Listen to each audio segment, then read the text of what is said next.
Hello there. Figured I'd shoot a short intro. It's been a while since I had any videos up on YouTube, which corresponds with the fact that I haven't really done a lot of work to the trailer for quite some time. Family matters have kept me otherwise occupied. But I'm back in the workshop and I have done some work, and I have enough material to put another video out. So here comes the next info on the small but still progress on the trailer. So I've been working on the fender for the other side, and I'm about 2/3 done. And I don't want to bore you with any repeats because it's pretty much the same, but I wanted to show you that and I talked about when I made this part on the other side, I really stretched that piece of metal, and this time around I wanted to do it as planned in a different way. So I made this piece out of two different pieces of sheet, and then I welded, and I'm rather pleased. I think it's the longest TIG weld that I've made so far, and I managed to weld it without much distorting the panel much. So I'm pleased with that, and I could grind it down and I could keep on shaping it in the wheel. So that worked out better. So that was a good choice. And now I'm going to fit these pieces together, and pretty soon fender number 2. So my work pace and progress on the work on the trailer has slowed down, mainly because it's slowly coming towards spring here in Sweden. Still fairly cold, but you know, more daylight every day, for those of you who are familiar with that. So I've been partially occupied with other cars and vehicles which I want to use now that it's slowly going towards summer. I've been having some ignition problem with my Worcester. So I've been trying to figure out what was wrong, and I think I'm on the track now, so hopefully I can get out when the sun comes out and it warms up.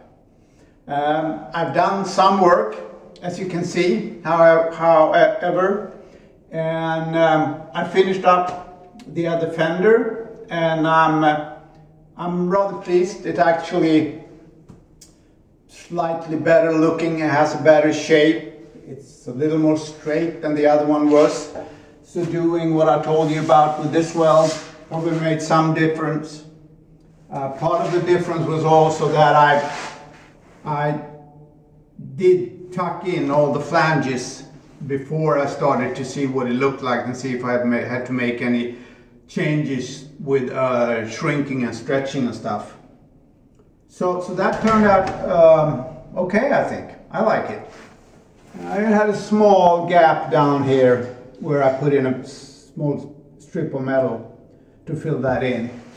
And then of course I'll grind it down, and once again some bundle will go on to it.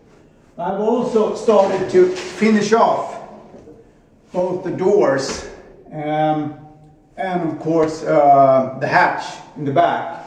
And there's nothing dramatic that I'm doing, but I'll show you if I can. I of course have to have some kind of flange here that the door will go up against, and where I will eventually have some rubber, foam rubber. Actually I have small pieces here, if I can show you, that I've been using on other stuff I've been doing. So these are just small pieces, but of course will go all around eventually, so that you get a feel for how the door would fit. And eventually, now it's starting getting on time finding some kind of locking mechanism to put in there.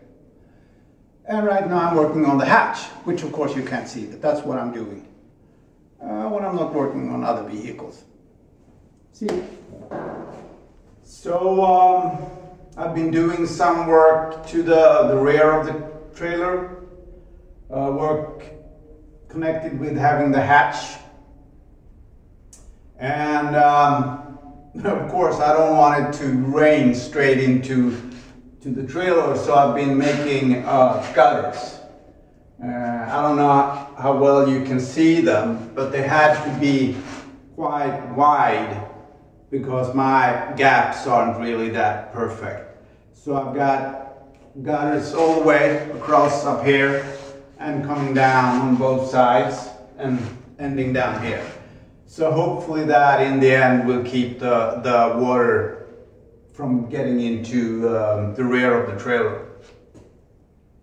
When I had that done, I started to make brackets because pretty much, of course, I know that I wanted gas springs in the rear to open when I open and close the hatch and to keep it open. So I made brackets here and here and there and there. I had to figure out so that I got the hatch high enough, at least for me to get under. This is, of course, going to be a wee bit dangerous.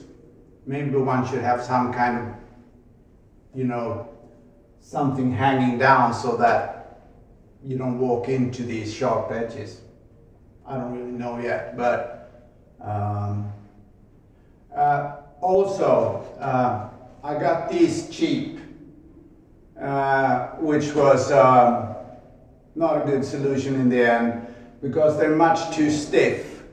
And I think these are like 340 Newton each, which is much too much.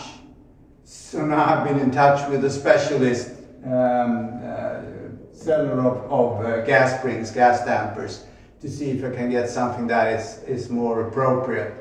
The whole hatch doesn't weigh more than 20 kilos, so it doesn't at all take that much power. Actually, when I tried to push it down, this whole part was coming up, so they were much too stiff. But we'll see if I can get something more fitting in the end to get the right pressure. And then I have to start thinking about what kind of lock I'm going to have down here. We'll see.